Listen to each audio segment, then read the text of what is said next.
Et le tome 2 date-t-il d'autant plus que le précédent? Les filles sont de retour sur le plateau pour présenter avec moi les sorties du mois de janvier 2011. Je vais vous parler de Contre-courant, le nouveau roman de Richard Coyer chez Actes Sud Junior. Nous le connaissons déjà pour le titre Angélique Box. Je vais vous lire le résumé de 4e de couverture. Qu'est-ce que ça veut dire être un ado solitaire à la campagne, avec un con de frère qui vous pourrit la vie? Avoir 17 ans et croiser dans la rue une belle inconnue qui paraît tenir votre vie dans son regard. Pour tenter de donner du sens à tout cela, Jérôme, amoureux des mots, choisit d'écrire un journal, à contre-courant du monde qu'il observe, au péril aussi d'une certaine raison. En ce qui me concerne, je vais vous présenter le tome 1 de Radiance, intitulé Ici et maintenant d'Alison Noël. C'est un spin-off de la saga éternelle. Cette fois, ce n'est pas Ever l'héroïne, mais Riley, sa petite sœur qui est décédée.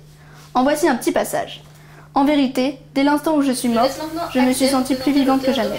Je pouvais sauter plus haut, courir plus vite et même traverser les murs si je voulais. D'ailleurs, c'est un peu ce qui m'a mis la puce à l'oreille.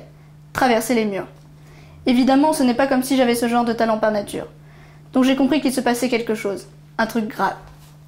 Les fans de Twilight, de Journal d'un vampire et compagnie vont être heureux car la collection Black Moon nous propose un nouveau livre, Immortel de Kate Timon.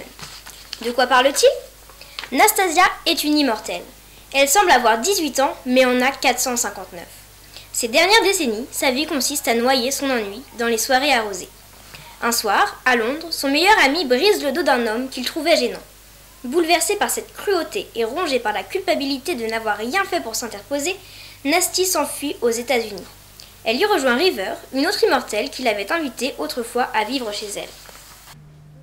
Enfin, dans la collection BAM, qui nous a permis de découvrir plusieurs auteurs talentueux, comme Joan Elliott ou Laura Gallego Garcia, voici le tout premier roman d'un jeune auteur, Ludovic Rosmorduc. Cette trilogie s'intitule Le Théâtre des âmes et je la conseille vivement aux adeptes de fantaisie et d'aventure. Un petit résumé. La licorne, animal emblématique de Sétiladom, vient d'être assassinée et le coupable semble tout désigné, Eribold, le chef de garde. Mais les apparences sont parfois trompeuses et seul le banni d'hier pourra devenir le sauveur de demain. Nous allons passer à la cerise sur le gâteau. Élise, que nous as-tu concocté de bon pour la citation? Pour le deuxième numéro de Croque Lecture, j'ai décidé de vous lire une citation extraite du Chagrin du roi mort, un des nombreux livres de Jean-Claude Mourleva, dont vous avez pu découvrir le tout nouveau roman, Terrienne, en début de magazine. C'est un roman vraiment très réussi, mêlant une très belle écriture et une histoire très émouvante. À vous de vous forger votre propre avis. C'est là, juste au moment où il imaginait le rire de son frère, que cela arriva. C'était un rêve, bien sûr, un simple rêve, puisque les morts ne bougent pas, c'est connu. Alors que le roi Hollande, qui était bien mort pourtant, venait d'ouvrir ses yeux bleus comme de la glace, ses longs cils blancs étincelaient de givre. Il se redressa lentement et s'assit sur le bord du lit de pierre. La neige glissa le long de son manteau royal et tomba en douce avalanche autour de lui. Son regard était rieur, comme il avait toujours été, mais l'expression de son visage était inquiète et le sourire douloureux. Et c'est ainsi que se termine notre deuxième journal Croque Lecture. J'espère que vous avez passé un agréable moment et que le menu vous a plu.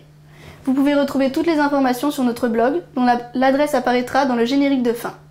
Vous voilà rassasiés jusqu'à notre prochain numéro qui paraîtra au mois de mars. Au revoir et bonne lecture à tous!